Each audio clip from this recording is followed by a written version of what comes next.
Du 1er au 8 décembre, la FSU appelle les agents de la fonction publique d'État et territoriale à voter. Dans le contexte d'attaques très fortes contre la fonction publique et contre les services publics, ces élections professionnelles vont être un moment décisif pour assurer justement l'expression des revendications, des colères parfois, des attentes en général des agents pour une fonction publique au service de l'intérêt général.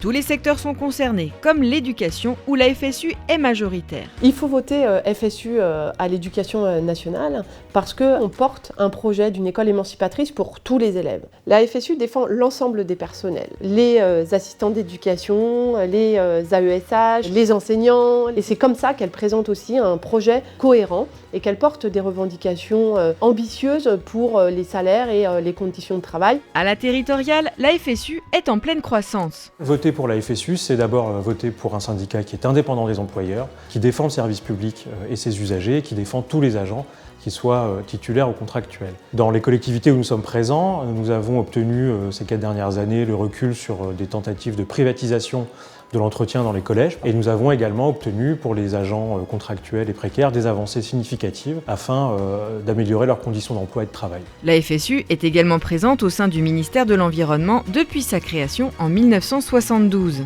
Nos combats ont permis d'obtenir 65 postes à l'ADEME, 25 postes dans les parcs nationaux et un arrêt des baisses d'effectifs dans les établissements publics de l'environnement. La FSU revendique pour ces 4 prochaines années et compte tenu de l'urgence écologique, une augmentation des moyens humains à hauteur de 12 000 postes sur le quinquennat. C'est pour ça qu'à la FSU, on a choisi de dire il n'y a pas de petits combats. Les petits combats s'inscrivent dans les grands. Il y a les combats du quotidien que nous allons continuer et puis il y a les combats pour une société plus juste, plus solidaire. Et voter FSU, c'est exprimer tout ça à la fois.